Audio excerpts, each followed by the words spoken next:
దేవుని యొక్క వాక్కును వినేవారు కొంతమంది ఉంటున్నారు, వదిలేసేవారు కొంతమంది ఉంటున్నారు.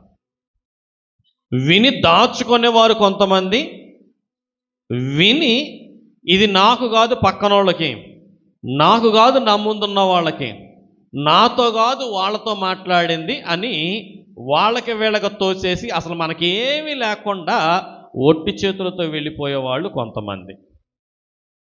దేవుడు మాట్లాడుతున్నప్పుడు ఇది నాతోనేనేమో, నా కోసమేనేమో, నాకు అవసరమేమో అని దేవుని యొక్క వాక్యాన్ని తీసుకొని దాచుకునేవాడు తక్కువ. ఈరోజు ఉపయోగపడకపోవచ్చు, రేపు ఉపయోగపడవచ్చు.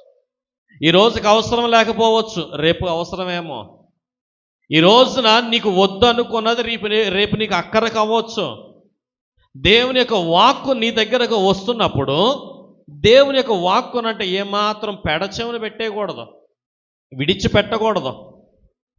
అది నీ యొక్క ఆరోగ్య విషయం గురించి కానీ, నీ కుటుంబం గురించి కానీ, నీ భూఫలము, గర్భఫలము, నీకున్నటువంటి సమస్య గురించి ఏ రకం